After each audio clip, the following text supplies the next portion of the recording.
안녕하세요? 안녕, 백세 채널입니다. 혹시 이런 경험 해보신 적 있으신가요?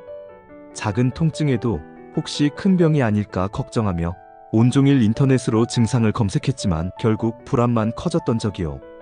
이런 경우 건강염려증을 겪고 있을 가능성이 있습니다.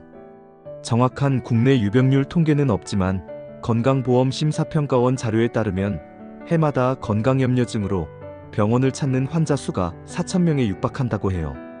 특히 50대, 60대 중장년층에서 환자 비율이 높게 나타납니다. 오늘 영상에서는 건강염려증이란 무엇인지, 어떤 원인으로 생기는지, 그리고 실제로 도움이 되는 극복 방법도 과학적 근거를 바탕으로 자세히 알려드릴게요.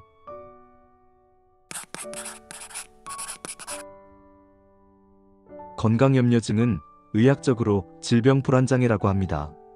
실제로 건강에 이상이 없거나 사소한 증상이 있음에도 불구하고 심각한 질병에 걸렸다고 믿는 상태죠.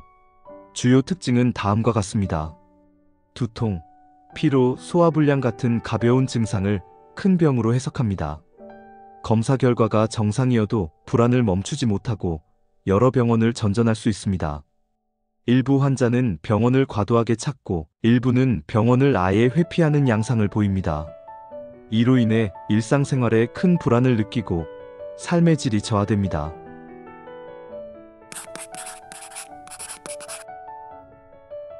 건강염려증은 단순히 걱정을 너무 많이 해서 생기는 것이 아닙니다.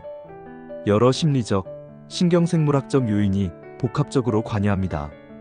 건강염려증 환자는 부정확한 인지 처리를 보이는 경우가 많습니다. 이는 사소한 증상도 심각한 병으로 과장해서 해석하는 경향을 말합니다.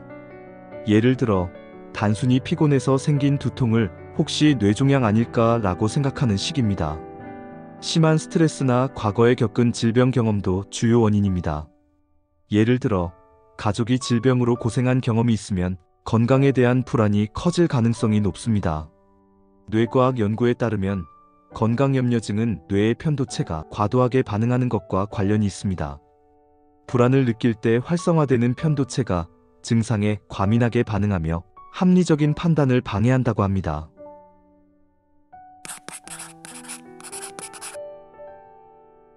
다음은 전문가들이 제안하는 과학적이고 실질적인 극복 방법입니다. 구체적인 연구와 사례를 바탕으로 안내해 드릴게요. 정보 과잉에서 벗어나기. 지나친 인터넷 검색은 건강염려증을 악화시키는 주된 원인입니다. 많은 환자가 인터넷 검색 후 오히려 불안감이 더 커졌다고 말합니다.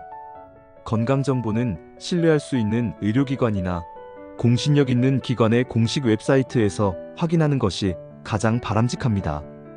건강 관련 정보를 읽을 땐 반드시 전문가 소견을 확인하세요. 정기적이고 균형 잡힌 건강관리. 과도하게 검진을 반복하거나 정반대로 아예 회피하는 행동 모두 좋지 않습니다. 자신의 연령, 가족력, 증상에 따라 의사와 상담해 적절한 건강검진 주기를 정하는 것이 중요합니다.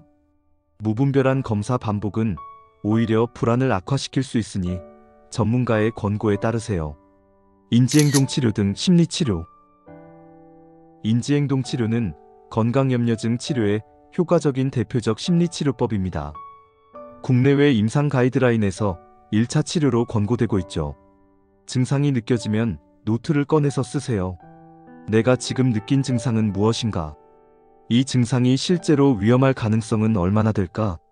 이렇게 기록하는 습관은 감정을 객관적으로 바라보는 데 큰 도움이 됩니다. 신체 활동과 이완요법 실천. 규칙적인 운동과 복식 호흡, 명상 등은 신체적, 심리적 불안 해소에 효과적입니다. 하루 15분은 산책해보세요. 4초간 숨을 들이마시고 멈추었다가 내쉬는 호흡법도 추천합니다. 전문가 상담. 전문가와 상담하는 것이 가장 확실한 방법입니다. 만약 스스로 해결하기 어렵다고 느껴진다면 주저하지 마시고 정신건강의학과나 심리상담센터의 전문가를 찾아 상담받으세요.